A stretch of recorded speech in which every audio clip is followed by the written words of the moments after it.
Thank you sir. గౌరవనీయులైన మంత్రివర్యులు సీతక్క గారి సందేశం.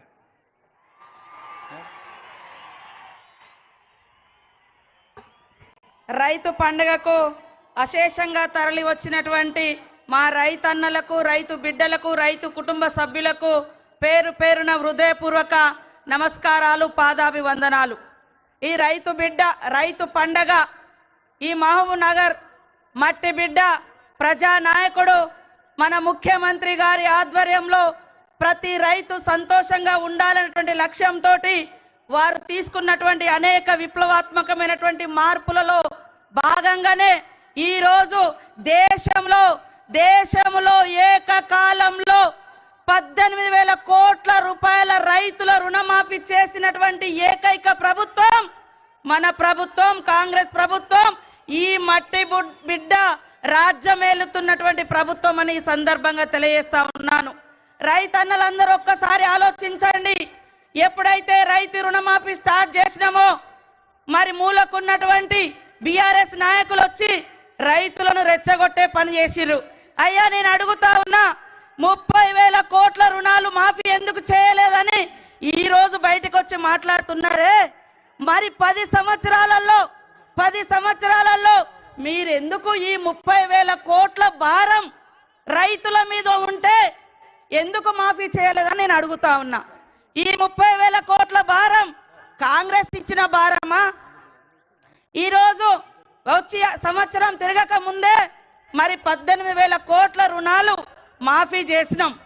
కానీ బీఆర్ఎస్ ప్రభుత్వ హయాంలో 2018 నుంచి 23 వరకు వాళ్ళు చేసింది 5 ఏళ్లలో కేవలం 11,000 కోట్ల రుణాలే. కానీ మన సీఎం, మన ప్రభుత్వం మరి 25 రోజులలో ఇప్పటికే చేయడం జరిగింది. కాబట్టి ఒక దిక్కు అప్పులు, ఒక దిక్కు సంక్షేమం. ఈరోజు నేరుగా రైతుకు లాభం అవుతుందంటే సన్న వడ్లు కొనడంతో కౌలు రైతుల యొక్క అకౌంట్లలో కూడా డైరెక్ట్గా డబ్బులు పడుతున్నాయి. ఆనాడు ఉచిత కరెంటు ఈ రాష్ట్రంలో ప్రవేశపెట్టింది వైఎస్ఆర్ గారు.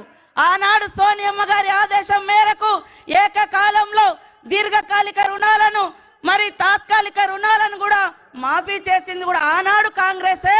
ఈ రోజు కూడా ఆ ఘనత కాంగ్రెస్ అని సందర్భంగా తెలియజేస్తా ఉన్నాను.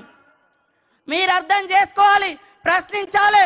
మీరు 10 ఏళ్లలో ఎందుకు ఏకకాలంలో 1 లక్ష కూడా రుణమాఫీ చేయలేదయ్యా? ఈరోజు దొంగ డ్రామాలు వేస్తున్నారు. ఈరోజు ప్రజాప్రభుత్వం చేసేటువంటి కార్యక్రమాలను ఎందుకు అడ్డుకుంటున్నారు అని ప్రశ్నించాల్సిన అవసరం ఉంది. ఊరంతా అప్పులు చేసిపోయినట్టుగా అన్ని శాఖలలో అప్పులే ఉన్నాయి. సర్పంచుల అప్పులు ఇవ్వలేదు, రైతుల మీద 30,000 కోట్ల రూపాయలు రుణభారం పెట్టిపోయిండు. అదే విధంగా ఉచిత విద్యుత్ ఇచ్చిన అని చెప్పిండు.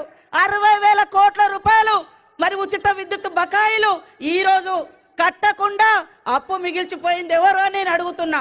కాబట్టి వాస్తవాలను, నిజాలను తెలుసుకోండి. ఈ ప్రజాప్రభుత్వాన్ని దీవించండి అని మీ అందరికీ కోరుకుంటూ, జై జవాన్, జై కిసాన్. ఆనరబుల్ ఎమ్మెల్సీ గౌరవనీయులు మహేష్ కుమార్ గౌడ్ గారు.